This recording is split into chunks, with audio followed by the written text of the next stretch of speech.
పేతురు గారమ్మ ఎక్కడున్నారమ్మా? జైల్లోకి వెళ్ళిపోయాం.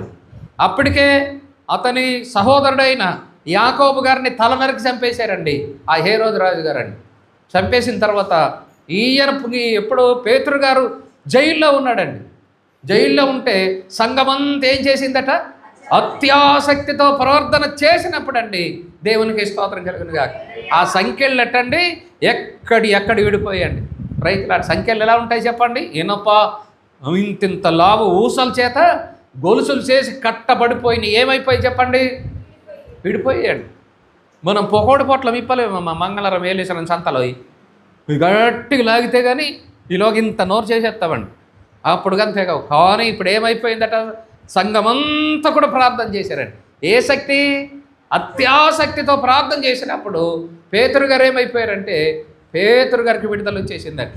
ఎలాగొచ్చేసాడో ప్రార్థన చేసే వాళ్ళ దగ్గరకు వచ్చేసాడటండి ఆయన. దేవునికి స్తోత్రం కలుగునుగా. హల్లెలూయా. ఆ గవిని కూడా ఏమైందటమా? దానంతట అదే తెరుచుకున్నదటండి. బయటికి రావాలంటే ఎన్నో గేట్లు పెడేస్తారండి. అందులో నుంచి ఆ గేట్లో ఏటండి అది ఆ గవిని కూడా దానంతట అదే తెరుచుకున్నదట. చప్పట్లు కొడదాం. హల్లెలూయా, హల్లెలూయా. మనం ఒక్కోసారి ఏటది మేడ మీదకి వెళ్ళాలంటే ఏం పెడుతున్నారు? ఇప్పుడు లిఫ్ట్లు పెడుతున్నారు కదా. మధ్యలోకి వచ్చే కరెంటు పోయింది అనుకోండి, ఇంకెటు కాకుండా బాబాయ్ కంగారు పడిపోతూ ఉంటామండి. కరెంటు ఉన్నంతసేపే మన గేట్లు. కానీ పరలోక రాజ్యం అట ఆ గవిని ఏం చేయబడుతుందట? నీవిక్కడ నిలబడగానే అది దానంతటది ఏమైపోద్ది చెప్పండి? అది తెరవబడిపోతుందటండి. దేవునికి స్తోత్రాలు కలుగునుగా. అపోస్తల కార్యాల గ్రంథంలో 12వ అధ్యాయంలో ఈ మాటలు రాయబడి ఉంటాయండి. ప్రైజ్ లార్డ్, హల్లెలూయా. దానంతటదే పోవాలంటే ఎలాగుండాలా? అత్యాసక్తితో చేసే ప్రార్థన మనకు కావాలి. మామూలు ప్రార్థనలు ఎన్నో చేశారు, పని జరగలేదండి. ఇంకా అలా లాభం లేదని ఏం చేశారట? అత్యాసక్తి, ఆసక్తిని పెంచేశారండి. దేవునికి స్తోత్రం కలుగునుగా.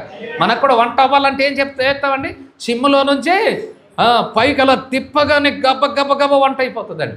దేవునికి స్తోత్రం కలుగునుగా. హల్లెలూయా. మన ప్రార్థనలు కూడా త్వరగా జవాబు రావాలంటే మన ప్రార్థనలు కూడా ఏం చేయాలి చెప్పండి? మార్చే విధంగా ఉండాలండి. దేవునికి స్తోత్రం కలుగునుగా.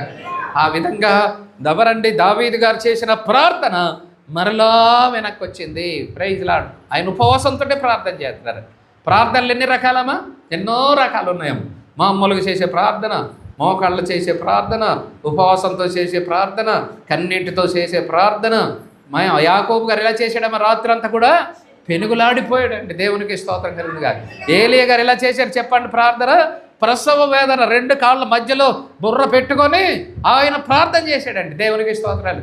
ఇశ్రాయేల్ ప్రజలటండి దేవుని బిడ్డలు, దేవుని యొక్క ప్రజలు ఏం చేస్తారంటే వాళ్ళంతటి వాళ్ళ పిల్లని కనిస్తారు.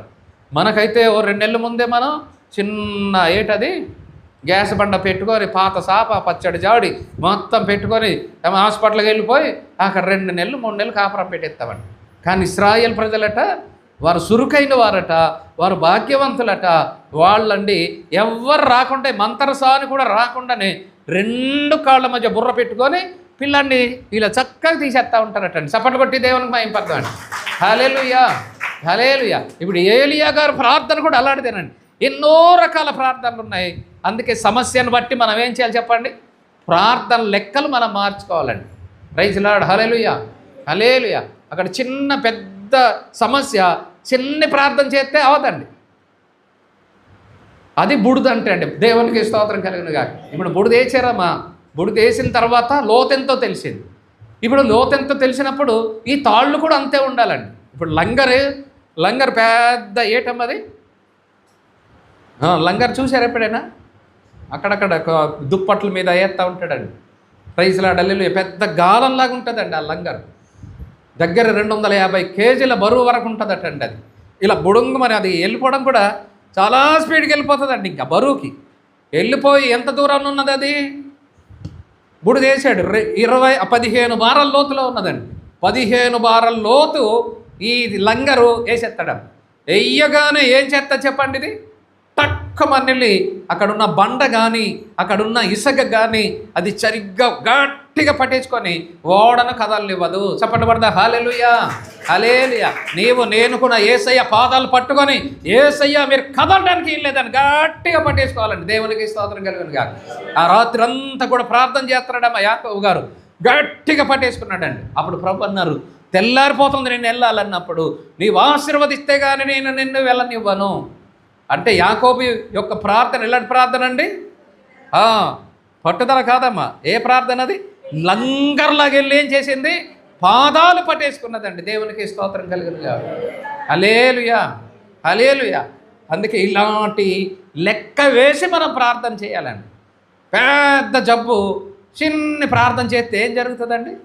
పారాసిటమాల్ మాత్రం వేసినట్టు ఉంటుందండి. దేవునికి స్తోత్రం కలుగును గాక. హల్లెలూయా. అందుకే ప్రార్థన, సమస్యకు తగిన ప్రార్థన మనం ఏం చెయ్యాలటండి?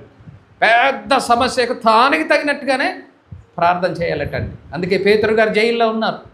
పేతురు గారు ఎవరండి? ఆ సంఘానికి సేవకుడు అండి. భలే ఛాన్స్ దొరికిందిలే, ఈసారి ఇలాంటి ప్రార్థనలు ఉన్నావు, ఇద్దరం వదిలిపోయింది, పాస్టర్ గారు మొత్తం జైలుకి వెళ్ళిపోయారని అనుకోలేదమ్మా సంఘం అంతా కూడా. మన లటోళ్ళం అయితే అనుకుంటారమ్మా, మీరు అనుకోరలేండి. చప్పట్లు కొట్టుదామండి. దేవునికి స్తోత్రం కలుగును గాక. హల్లెలూయా. చేను వదిలిపోయింది అనుకుంటారా? బాబోయ్, మా సేవకులు ఉండాలి, మా సేవకులు మాకు నేత్రాలు వంటి వారు, మా సేవకులు మాకు శిరస్సు వంటి వారు, మాకు సేవకులు ఉండాలి. సేవకులు లేకపోతే అమ్మ ఏం తెలుస్తుంది మనకి? మనం ఎక్కడికి పోతున్నామో తెలియదండి. దేవునికి స్తోత్రం కలుగును గాక. ఆ ఓడ ఎటు వెళ్ళిపోతుందో మనకు తెలియదండి. దానికి అందుకే చక్కటి దిక్సూసి లాంటిది పెడతారండి. దేవునికి స్తోత్రం కలుగును గాక. అది ఎక్కడికి వెళ్ళాలో అమ్మ దానికి కావలసినటువంటి అది పెట్టి వెళ్తూ ఉంటుందండి. దేవునికి స్తోత్రం.